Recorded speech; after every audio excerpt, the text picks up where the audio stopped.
Good morning, Dubai. How are you doing? Welcome back to the Lovin Daily, where I take you through the trending stories that everyone in Dubai is talking about. How are you on this Monday morning? We have quite a show for you. We actually have Simran right here beside me, but unfortunately she's not actually physically beside me. She's beside me on Zoom.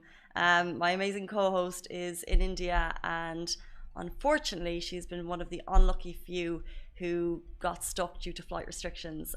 So we're going to talk to her about her situation, how she's doing, and everything that's kind of going on over there. And that's of course one of our biggest stories, because last night the Burj Khalifa lit up in solidarity.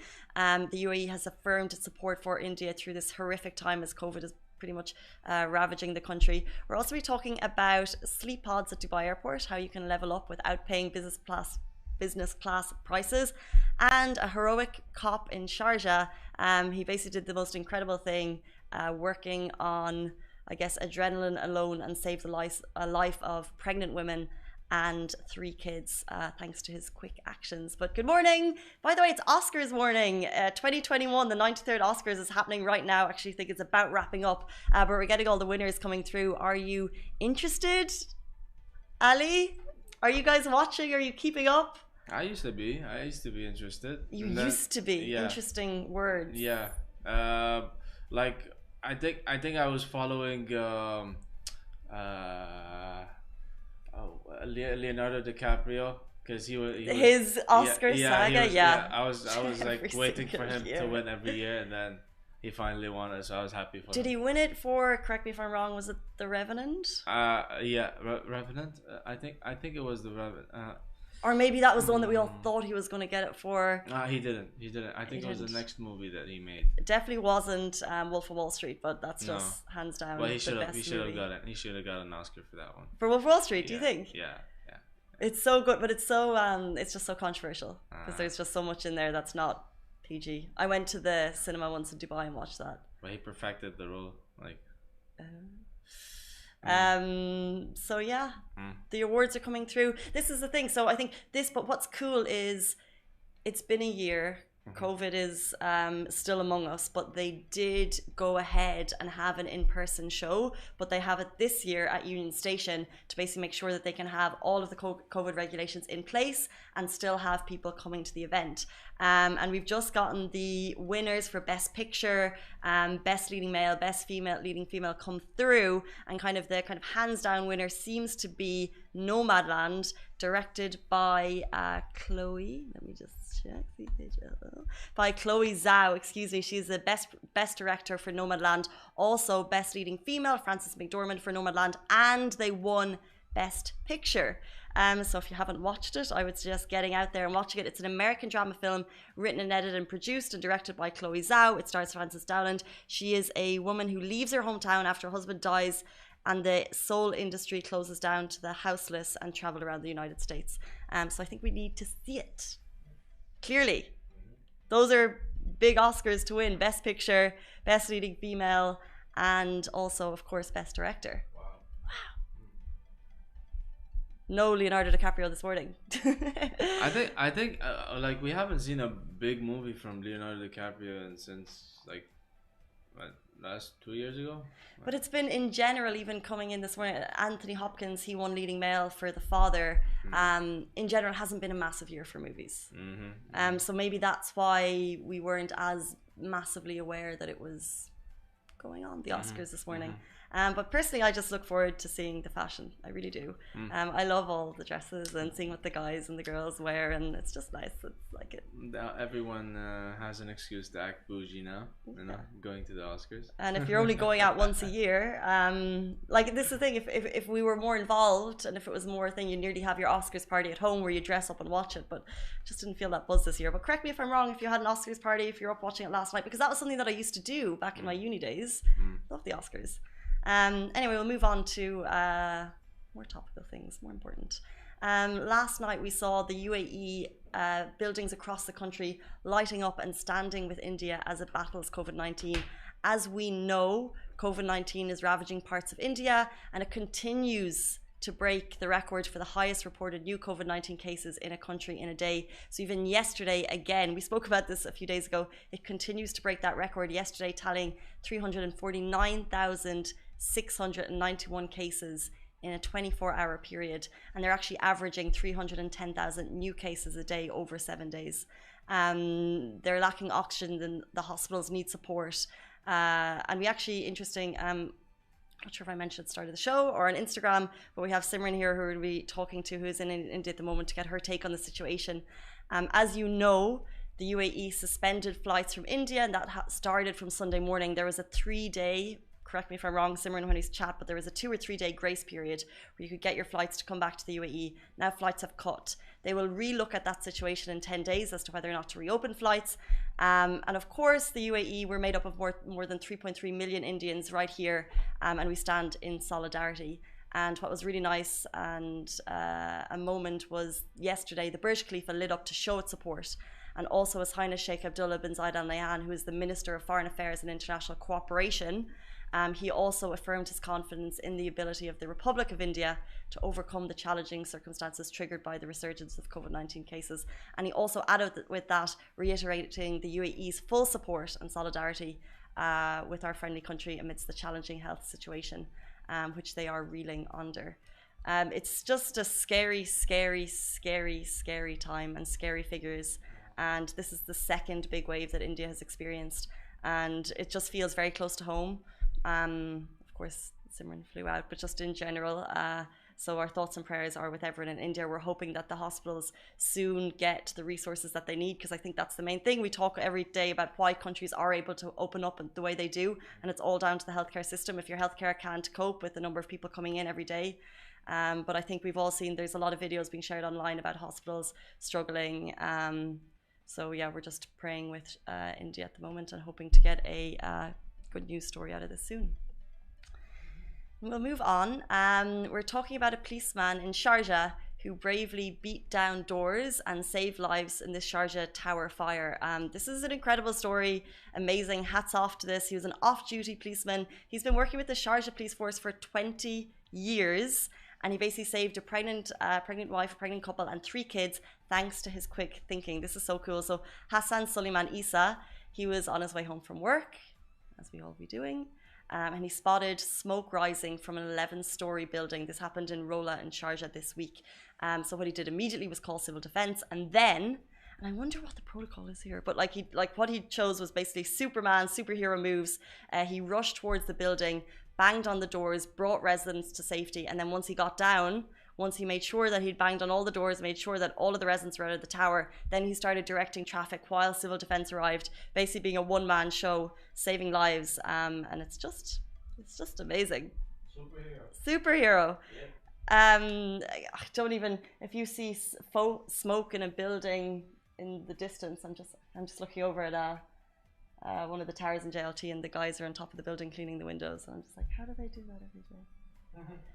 It's bravery, more bravery that we see every day. But if you see smoke rising from a tower, This was from a gas leak on the 8th floor of an 11th floor building. And his immediate reaction, of course, what we should all do is call civil defence, get it sorted. And then he ran into that building and brought people from that building to make sure that they're okay, directed traffic. And he's been honoured by Sharjah Police, as of course he would be. What's really nice is that he said that, look, it's my duty. I know it's your duty, but I'm just thinking, like, his family at home, that story, if it was, I would just, of course it's their duty. I think this is amazing. And of course, more of this. But you just, like, it's just so heroic. And if you're his loved ones, you would be terribly scared at home. But incredible to see that amazing, heroic bravery this morning. And we'll move on. We're talking about Dubai Airport has had a little bit of an update. If you're ever transiting through Dubai, so of course many of us are residents, we get to Dubai, we come home. But if you're ever going to be at Dubai airports for a longer period of time, they've introduced these sleeping pods and sleep cabins. And what's cool is that they look fantastic, they look incredibly comfortable, and they're not just for business class. I don't know about you, have you ever slept in an airport, Ali? I think once or twice, yeah. What was the situation? Just a transit flight. I think it was a transit flight. But were you on a bed? Were you on a chair? Yeah. You're on a bed? But like the hotel. Oh. I'm. For hours in an airport. Like it was that situation where like the flight got delayed and we had to wait like 6 to 8 hours. And we didn't know what to do at the airport. Exactly. 6 to 8. So actually, I'm remembering now. Like, yes, you get a hotel if you're there for maybe 24 hours, but 6 to 8 hours is definitely a lying on a chair situation. No, not for Ali. Have you watched the terminal? Yeah. I lived that moment in Abu Dhabi airport. Tell us your story, Chai. I missed my flight. I was supposed to go back to India. Yeah. And I overstayed by 2 days, and I had to pay my fine. So when I went to pay the fine, their systems went down, and by the time it came back, I saw my flight take off. So I went to, I think I was flying Etihad, and I told them, hey, I need to catch the next flight. And they said the next flight is only 24 hours later, and I'm like, well, I can't leave the airport. It's Abu Dhabi airport, it's very small, and I lived literally like Tom Hanks and the terminal, because apparently a lot of flights got missed because of bad weather and all that, and a lot of people were stuck in the airport, and they had one room, and the only thing was there was another couple who was right there, and they had a little baby. So I'm like, you guys can take the room, I'll stay in the airport. And for 24 hours I became friends with the cashier, I became friends with the staff, I became friends with the clerk. Like, I literally used to thank you, Ali. I literally used to just walk around the airport, and I'm like, what do I do now? How did you make yourself comfortable? Because this is the thing, I think in airports you're very people are very comfortable just rocking up and sleeping for. Yeah, but I was stuck for 24 hours. Like, you can't really sleep. Like, I slept for 5 hours. Yeah, that's the thing. It was just more of like walking around, and it's Abu Dhabi airport. It's very small, so just exploring. I remember I wanted. No, but in terms of airports to be stuck in, it's not the worst. It's not bad. It's very clean. I'm talking about this 10 years back. So like 10 years ago, like there wasn't much, and I still remember. I wanted to buy, I think, a Bluetooth speaker or one of those, and there was one electronic shop, and I used to go there every like 2 hours, and I used to ask them, I'm like, hey, what do you think about the speaker? And I'm like, do you think this is a good one? Putting the tech guys in the stores to work. And I'm like, and 2 hours later I go back, and they're like, now which speaker do you want to know about? And I'm like, hey. It was an experience. It was an experience. So yeah. Who knew our movie guy Shai had a Tom Hanks moment, an airport terminal moment? Fantastic. But it was very nice for some reason. Like, I enjoyed it. I was just stuck in an airport. I couldn't leave the city, and yeah, that's it. Well, if it ever happens again, and if you happen to be in Terminal 3 of Dubai Airport at Gate C, know that they have a situation in place to make your stay a whole lot better. I will keep that in mind. Keep that in mind. Yeah. So yeah, if it does happen to you, if that situation. And this is the thing, it can happen in many scenarios. You get stuck in the airport, and we're talking about airports and travel right now in particular. Dubai Airports has introduced different types of, they're calling them igloo and flexi suite pods and yawn doubles and yawn bunks. I love the names. We should get some in the office, you know, just in the afternoon, take a quick power nap. We have a chill room. We should make it into one of those pods. Rich, if you're listening. We always need to level up. Yeah, we always need to level up. Yeah, it's Dubai at the end of the day. Like, well, this is exactly what the airports did. Yeah. Anyway, guys, that is our airport story. But stay tuned. In less than 30 seconds, our amazing co-host Simran is stuck in India, and we're going to get her story, how she's feeling, how it happened, and the situation on the ground there. So stay tuned. In 30 seconds, we're going to have her with her on Zoom.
Welcome back to the Lovin Daily. I'm joined by the one, the only Simran Gupta, and our little doggy, Lovin host. How are you doing? Weird introducing you. I know, it's weird getting introduced by you. Look at Bonbon, my little baby. Oh, Simran, oh, so cutie. Look, well, at least someone's happy to have you at home. I meant because we miss you a lot. So someone is benefiting from your drama and your struggles. And that's your baby. Know what? I think it was him who manifested my cancelled flight. I mean, my missed flight. But yeah, I wouldn't doubt it. So to give everyone a quick update, usually you're here with me physically. Yeah. Now you're on Zoom. Where are you and when did you arrive?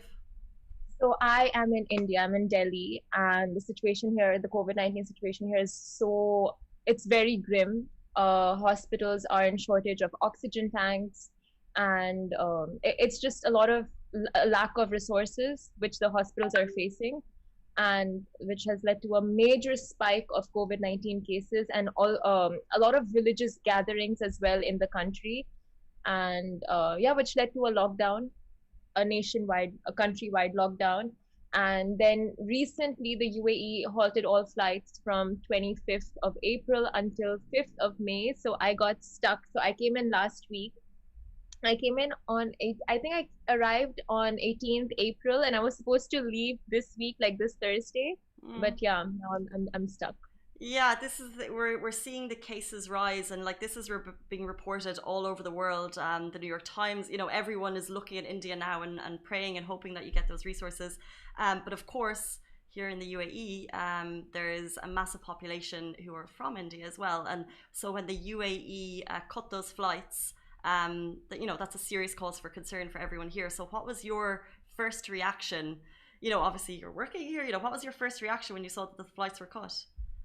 Yeah, so I don't have the virus. I just coughed. I'm like, do I have COVID?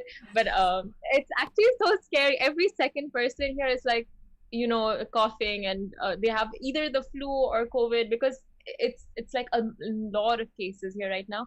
And anyway, when I first found out that they'll be canceling flights, I just got on. I booked my flights through an agency. So I got in touch and I asked them to reschedule my flights, which they did, and it cost a lot of money, like a lot. And right after rescheduling, I went for my COVID test and everything. I got all the documents in place, but apparently there were few more documents that the UAE had required. The UAE requires a few more documents than normal for flights coming from India. So I didn't get those documents, and I wasn't able to board my flight because I didn't have those documents. Wow. So Uh, yeah. and you said you got in touch with an agency, so would that have been separate to the people who booked your flight? Because basically we've seen like horrific stories of flight prices just skyrocketing. Yeah, Um, yeah, yeah. and would you have been able to do it with the airline, or did you have to go through an agency? So I called the agency because I did my initial booking through them, but the airlines that I was gonna take was Vistara. They're really good, and I just called the airlines directly because the agency weren't like, they were taking a lot of time to get back with me. So I called Vistara. They did my rescheduling and everything for me, but like when you reschedule flights, you have to pay the difference, and the difference was huge. And the thing is, when they reschedule, when the government imposes any bans on flights, the flights come to know much later. Like, we get to know before the flights themselves, before the airlines. And Vistara didn't really know that there was going to be a flight ban. They had no idea. When I was calling them, like, listen, it's out on Khalid's Time, it's out in Gulf News, it's out in Lovin Lovin Dubai. Like, Dubai. it's all there. Like, I'll send you the articles. There's going to be a lockdown. You need to reschedule my tickets. And they're like, okay, ma'am, we don't have any such news, but sure, like, we will do that for you. So there was Wow. yeah. So like, it was expensive, but yeah, actually the UAE requires COVID tests to have QR codes over here, and the problem is not all the hospitals and clinics in India are aware about this. So So that was your specific situation, and that's why yeah, although you paid that massive amount of money to change your yeah, flight, went to the airport on Saturday, you're going to be one of the last probably people to get on this flight, and yeah, your negative COVID test didn't have a QR code. yeah, exactly. It was just that QR code that was missing for my documents, but yes. My heart is broke for you, Simran. Yeah, but it's fine. Like, people are suffering. People are just going through so much worse. I can't. I really don't have the thing to feel sorry for myself, because this is, comparatively, it's like, okay. I mean, it's, I still have my family and I still have my health, but people are just in horrible, horrible situations over here, and it's just devastating to see the news every day and what's happening and how people are dealing with it. And it's really so nice to see the international response for India and people really wanting to help, reaching out with resources and all of that. And yesterday, the Burj Khalifa lighting up in the tricolors, India's tricolor, it was just beautiful. It was so touching. I was showing it to my mom and my sister. It was just like, oh, it's it's amazing. That feeling of solidarity. It's really nice. That is really nice to hear. Just before you leave us, speaking of, you mentioned there's a countrywide lockdown, and you're in Delhi, where I know cases are in particular rising. You're seeing massive amounts of deaths per day. What's the situation like? What is a lockdown in India in comparison to what we saw in Dubai, which was like you needed permission to leave your house? Is everyone wearing masks? Was everyone wearing masks when you arrived at the airport? And are you allowed to leave your home for any specific reasons, or how are they enforcing the lockdown? Okay, so contrary to popular belief, it's not like a major riot over here, because that's what they really make it look like on most of the news channels and agencies, that people are still out and about and all of that. No, like, I was from my so I was out a couple of times to get a COVID test, come back from the airport, to head to the airport, and all the times people, like, there were checkings happening at all the checkposts and all the checkpoints, and people want the police really check why you're out there, the reason, and they check my tickets, they check my COVID test, they checked all of that. And if you're caught without a mask in the car, outside, you are given a fine. If you are out and about without an essential reason, you will be fined. Your documents, and they'll ask for your PAN card, your identifications and all of that. So it is very strict, very, very strict. So I'm so glad that the government is doing that, at least, to try to curb the spread as much as possible. And they had a lockdown from like till today, and now they've increased the lockdown, which I think was a much needed move. So all of that is happening to make sure things improve as soon as possible. Gotcha. Well, hopefully, like I think at the moment it's obviously on an up curve, and it's just that scary graph that we continue to see of new cases per day. So hopefully, with those measures in place, you'll see a dip soon, and they'll open up flights, and we'll have you back with us sooner rather than later.